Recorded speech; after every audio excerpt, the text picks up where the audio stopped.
Hi అండి, welcome to Siri foods. ఇవాళ ఈ వీడియోలో లంచ్ బాక్స్లోకి ఎంతో టేస్టీగా ఉండే 4 రకాల రైస్ రెసిపీస్ని చూపిస్తున్నాను. వైట్ వెజ్ బిర్యానీని ఎలా తయారు చేసుకోవాలో నేను చేసి చూపిస్తానండి. చాలా టేస్టీగా ఉంటుంది. టేస్టీగా ఉండడమే కాదు, సింపుల్గా తయారు చేసేసుకోవచ్చు. లంచ్ బాక్స్లోకి ఇచ్చినా కూడా చల్లారిన తర్వాత కూడా ఇంకా టేస్టీగా ఉంటుంది. ఈ బిర్యానీ తయారు చేసుకోవడానికి ఒక మంచినీళ్ళు తాగే పెద్ద గ్లాస్ తోటి గ్లాసుడు బియ్యాన్ని తీసుకుని ఒక గిన్నెలోకి కానీ బౌల్లోకి కానీ వేసుకోవాలి. దీన్ని 2-3 సార్లు శుభ్రంగా కడుక్కుని ఇందులో నీళ్ళన్నీ వంపేసి మంచినీళ్ళు వేసుకుని ఒక అరగంట పాటు మూత పెట్టుకుని నానబెట్టుకుని పక్కన ఉంచుకోవాలి. నేను ఇక్కడ బాస్మతి రైస్ తీసుకుంటున్నాను కదా, మీరు నార్మల్ రైస్నైనా కూడా వాడుకోవచ్చు. ఈ బియ్యం నానబెట్టిన అరగంట తర్వాత మనం బిర్యానీ చేయడం స్టార్ట్ చేసుకోవాలండి. ఇప్పుడు స్టవ్ ఆన్ చేసి వెడల్పుగా ఉన్న ఒక మూకుడు పెట్టుకుని 2 టేబుల్ స్పూన్ల నూనె, 1 టేబుల్ స్పూన్ నెయ్యి వేసుకుని బాగా వేడైన తర్వాత 1/2 టీ స్పూన్ షాజీరా, ఒక అనాస, 2 ఇంచుల దాల్చిన చెక్క, 4 లవంగాలు, 3 యాలకులు, ఒక నల్ల యాలక వేసుకుని అవి కొంచెం వేగిన తర్వాత ఒక పెద్ద సైజు ఉల్లిపాయని సన్నగా చీల్చుకుని వేసుకోవాలి. అలాగే 5 పచ్చిమిరపకాయలను కూడా వేసుకోవాలి. ఇవి పూర్తిగా వేగిన తర్వాత 1 టీ స్పూన్ అల్లం వెల్లుల్లి పేస్ట్ని వేసుకుని పచ్చివాసన అంతా పోయేంత వరకు బాగా వేయించుకోవాలి. మీడియం ఫ్లేమ్లో పెట్టుకుని చేసుకోవాలి. ఇక్కడ మనం కారానికి పచ్చిమిర్చి మాత్రమే వాడతామండి. అందుకని కారం కావాలి అనుకుంటే ఇంకొక 2 పచ్చిమిర్చిని యాడ్ చేసుకోవచ్చు. ఇవన్నీ వేగిన తర్వాత ఒక పావు గ్లాస్ క్యారెట్ ముక్కలు, పావు గ్లాస్ బీన్స్ ముక్కలు, అలాగే ఒక మీడియం సైజ్ బంగాళదుంపని పెద్ద సైజుగా కట్ చేసుకుని వేసుకోవాలి. ఒక పావు గ్లాస్ బఠానీని కూడా నానబెట్టుకున్న బఠానీని ఒక పావు గ్లాస్ వేసుకోవాలి. ఈ వెజిటబుల్స్ అన్నీ వేసిన తర్వాత 1 నిమిషం పాటు అలా వేగిన తర్వాత 1 గ్లాసు బాస్మతి బియ్యానికి 1 గ్లాసుడు కొబ్బరిపాలు, 1 గ్లాసుడు నీళ్లు వేసుకుని కలుపుకోవాలి. అలాగే నార్మల్ రైస్ కూడా ఇదే క్వాంటిటీ అండి. ఇలా వేసుకుని ఇది కొంచెం సేపు అయిన తర్వాత ఇలా మరుగుతూ ఉంటుంది కదా, అప్పుడు సన్నగా కట్ చేసుకున్న కొత్తిమీరని, సన్నగా కట్ చేసుకున్న పుదీనాని కొంచెం వేసుకుని కలుపుకోవాలి. హై ఫ్లేమ్లో పెట్టి ఇలా బాగా మరిగించండి. ఇలా బాగా మరుగుతున్న టైంలో అప్పుడు బిర్యానీకి రుచికి సరిపడా ఉప్పు వేసేసుకుని ఒకసారి బాగా కలుపుకోవాలి. ఈ ఉప్పుని మనం ముందే వేసేసామంటే ఇక్కడ కొబ్బరిపాలు వేసాం కదా, విరిగినట్లుగా కనిపిస్తుందండి. ముందు వేసుకున్నా కూడా టేస్ట్లో అయితే ఏమీ తేడా రాదు. ఇలా కలిపిన తర్వాత ఒకసారి రుచి చూసుకోండి, ఉప్పు సరిపోయిందో లేదో. ఇలా బాగా మరుగుతూ ఉన్నప్పుడు మనం ముందే నానబెట్టుకుని ఉంచుకున్న బియ్యాన్ని నీళ్లు వంపేసి బియ్యాన్ని మాత్రమే దీంట్లోకి వేసుకుని ఒక్కసారి కలుపుకుని మూత పెట్టేసి 12 నుంచి 15 నిమిషాల వరకు బాగా లో ఫ్లేమ్లో అలా ఉడకనివ్వాలి. అప్పుడు చక్కగా రైస్ అంతా బాగా ఉడికిపోయి చక్కగా పొడి పొడిగా వచ్చేస్తుంది. చాలా సింపుల్గా తయారైపోతుందండి. ఇందులో ఇంకేమీ మసాలాలు యాడ్ చేయాల్సిన అవసరం లేదు. చాలా సింపుల్గా ఈజీగా తయారు చేసేసుకోవచ్చు. చూస్తున్నారు కదా ఎంత పొడి పొడిగా చక్కగా ఉడికిపోయిందో. ఇంతేనండి, మనకి ఒక్కసారి కలుపుకుంటే మనకి వైట్ వెజ్ బిర్యానీ అనేది తయారైపోయింది. ఇది అలా ఉత్తినే తినేసినా కూడా చాలా టేస్టీగా ఉంటుందండి. లేదంటే మనం రైతా తయారు చేసుకుని తినొచ్చు. వేరేగా మసాలా కర్రీస్ ఏమీ అవసరం లేదు. టొమాటో రైస్ని చాలా టేస్టీగా, సింపుల్గా, క్విక్గా ఎలా తయారు చేసేసుకోవాలో నేను చేసి చూపిస్తానండి. చాలా టేస్టీగా ఉంటుంది. లంచ్ బాక్స్లోకి ఇస్తే కనుక పిల్లలు చాలా ఇష్టపడి బాక్స్ ఖాళీ చేసుకొస్తారు. టొమాటో రైస్ తయారు చేసుకోవడానికి ముందుగా 4 మీడియం సైజ్ టొమాటోల్ని ఇలా ప్యూరీ చేసుకుని పక్కన ఉంచుకోవాలి. అలాగే ఇక్కడ చూపిస్తున్న గ్లాస్ తోటి బియ్యాన్ని తీసుకుని అన్నం వండుకుని పక్కన పెట్టుకోవాలి. ఇప్పుడు స్టవ్ ఆన్ చేసి ఒక వెడల్పాటి మూకుడు పెట్టుకుని 3 టేబుల్ స్పూన్ల నూనె వేసి వేడయ్యాక 2 ఇంచుల దాల్చిన చెక్క, 2 లవంగాలు, 1 టీ స్పూన్ జీలకర్ర, 1 ఎండుమిరపకాయని వేసి కొంచెం సేపు వేయించుకోవాలి. ఇవి కొంచెం వేగిన తర్వాత ఒక పెద్ద సైజు ఉల్లిపాయని తీసుకుని చిన్న చిన్న ముక్కలుగా కట్ చేసుకుని వేసుకోవాలి. అలాగే 2 పచ్చిమిర్చిని సన్నగా చీల్చుకుని వేసుకోవాలి. ఈ ఉల్లిపాయలని వేయించుకోవాలండి, బాగా వేగనివ్వాలి. ఇవి కొంచెం వేగి పింక్ కలర్లోకి వస్తాయి కదా, ఆ టైంలో 1 టీ స్పూన్ అల్లం వెల్లుల్లి పేస్ట్ని వేసుకోవాలి. అల్లం వెల్లుల్లి పేస్ట్ వేసాక ఈ పేస్ట్ పచ్చివాసన పోయేంత వరకు మంటను మీడియం ఫ్లేమ్లో ఉంచి బాగా వేగనివ్వాలి. ఈ అల్లం వెల్లుల్లి పేస్ట్తో పాటు ఉల్లిపాయలను కూడా బాగా వేగనివ్వాలండి. ఇవి 2 ఇలా వేగి కొంచెం ఆయిల్ పైకి తేలుతుంది కదా, అప్పుడు ఒక ఫ్రెష్ కరివేపాకుని ఒక రెబ్బను వేసుకోవాలి. ఇలా వేసి ఇవి కలిపిన తర్వాత దీంట్లోకి 1 చెంచాడు గరం మసాలా, ఒక చెంచాడు కారం వేసుకుని కలుపుకోవాలి. ఇక్కడ కారం ఏమీ ఎక్కువైపోదండి, ఎందుకంటే టొమాటోలు బాగా పుల్లగా ఉంటుంటాయి కదా, అందుకని మనం వేసిన కారం అయితే సరిపోతుంది.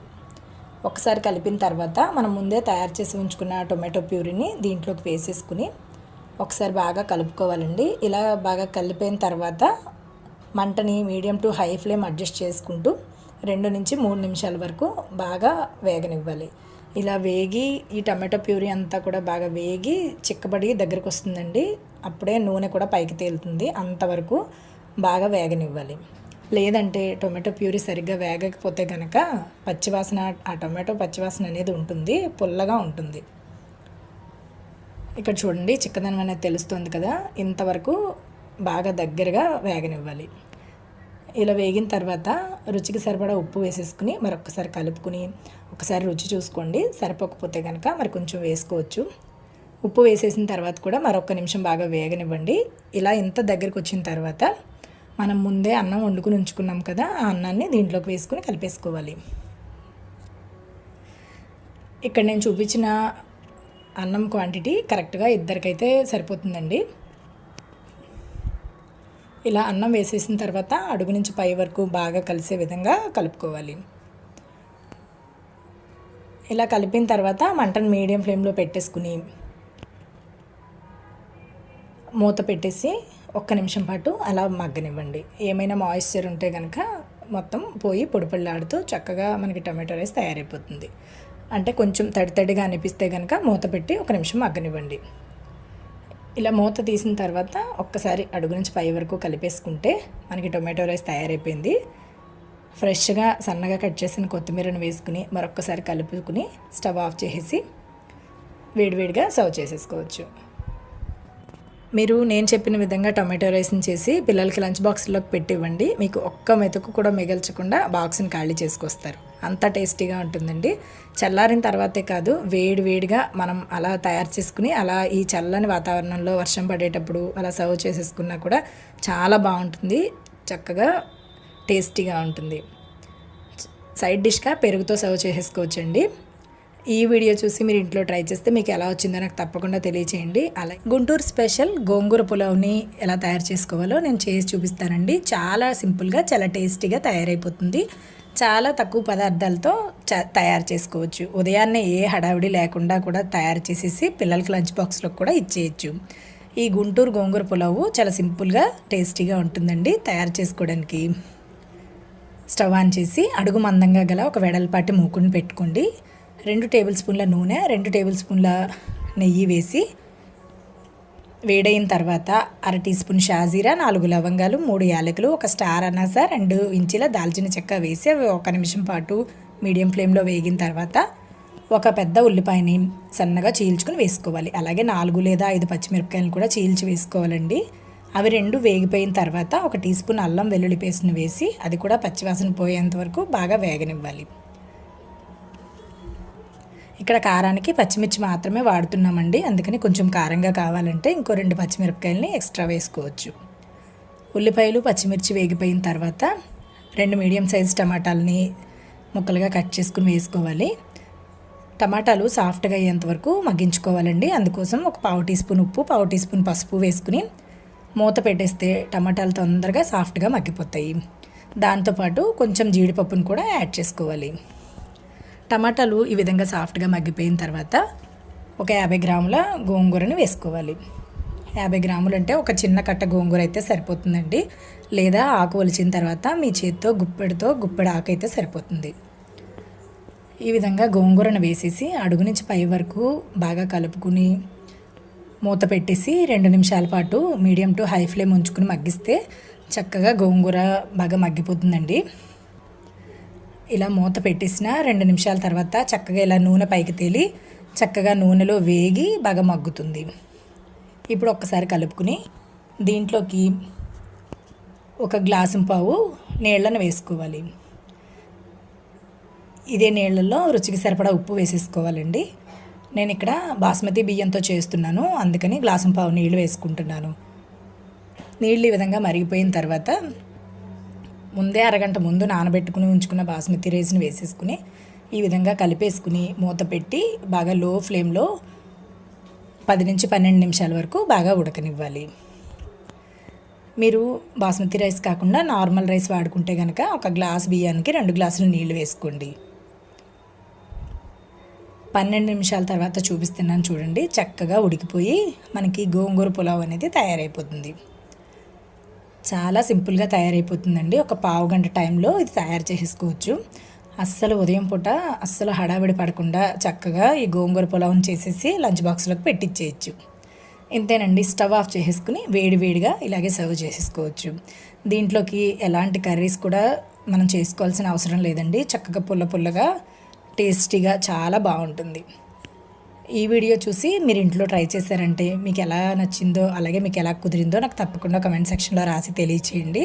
ఇవాళ ఈ వీడియోలో పాలకూరతో వెజ్ బిర్యానీ ఎలా తయారు చేసుకోవాలో నేను చేసి చూపిస్తానండి. చాలా టేస్టీగా ఉంటుంది. చాలా సులువుగా తయారు చేసేసుకోవచ్చు. పిల్లలకి లంచ్ బాక్స్లోకి ఇస్తే కూడా వాళ్ళు చాలా ఇష్టంగా తింటారు. ఈ పాలకూర బిర్యానీ తయారు చేసుకోవడానికి ముందుగా స్టవ్ పైన ఒక గిన్నెలో నీళ్లు పెట్టుకుని అవి ఇలా మరుగుతూ ఉన్నప్పుడు మన అరచేయంత సైజు పాలకూర కట్టలు 3 కట్టలను తీసుకోండి. వాటిని చివర్లు కట్ చేసి పాలకూరని శుభ్రంగా కడుక్కుని ఈ నీళ్ళల్లో వేసి 2 నిమిషాలు ఉడికించండి. 2 నిమిషాల తర్వాత స్టవ్ ఆఫ్ చేసేసి దీన్ని ఇలా స్ట్రైనర్ సహాయంతో నీళ్ళని వడకట్టేసి పాలకూరని తీసుకోండి. ఆ పాలకూర పైన చల్లటి నీళ్లు వేసేయండి. ఇలా చల్లటి నీళ్లు వేయడం వల్ల గ్రీన్ కలర్లో చక్కగా మంచి రంగు ఉంటుంది. ఇప్పుడు ఈ పాలకూరని మిక్సీ జార్లో వేసుకుని మెత్తగా గ్రైండ్ చేసుకుని తీసుకోండి. ఇలా గ్రైండ్ చేసిన ప్యూరీని పక్కన ఉంచండి. ఇప్పుడు బిర్యానీ స్టార్ట్ చేద్దాం. స్టవ్ ఆన్ చేసి స్టవ్ పైన అడుగు మందంగా ఉన్న ప్యాన్ పెట్టుకుని 3 టేబుల్ స్పూన్ల నూనె 1 టీ స్పూన్ నెయ్యి వేసుకుని వేడెక్కిన తర్వాత మసాలా దినుసులు వేసుకోవాలి. 2 ఇంచుల దాల్చిన చెక్క ముక్క, 3 లవంగాలు, 3 యాలకులు, 1/2 టీ స్పూన్ షాజీరా, 1 స్టార్ అనాస, 1 నల్ల యాలక వేసుకుని కొంచెం సేపు మీడియం ఫ్లేమ్లో పెట్టుకుని వేయించండి. తర్వాత ఒక పెద్ద సైజు ఉల్లిపాయని సన్నగా పొడవుగా కట్ చేసుకుని వేసుకోవాలి. దాంతోపాటు 5 లేదా 6 పచ్చిమిరపకాయలని మధ్యలోకి చీల్చుకుని వేసుకోండి. ఇక్కడ కారానికి పచ్చిమిర్చి మాత్రమే వాడతామండి. మీ కారానికి తగినట్లుగా వేసుకోండి. 5 లేదా 6 సరిపోతాయి.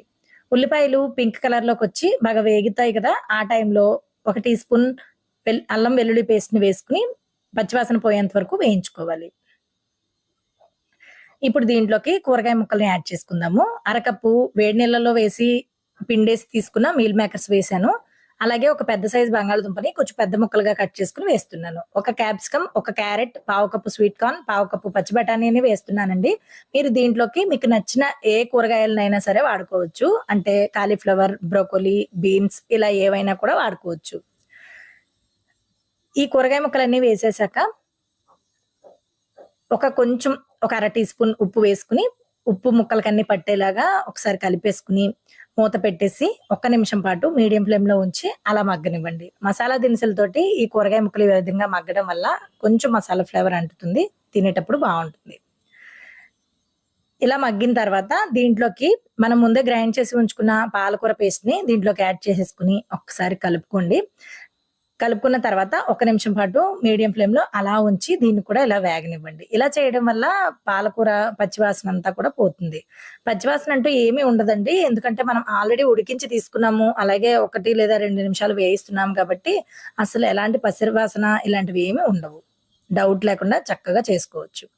దీంట్లోకి 1 టీ స్పూన్ ధనియాల పొడి వేసి మరొకసారి కలిపేసుకుని దీంట్లోకి నీళ్లు వేసుకుందాము. 1 గ్లాస్ బాస్మతి రైస్ తీసుకుంటున్నానండి. 1 గ్లాస్ రైస్కి 2 గ్లాసుల నీళ్ళను వేసుకోవాలి.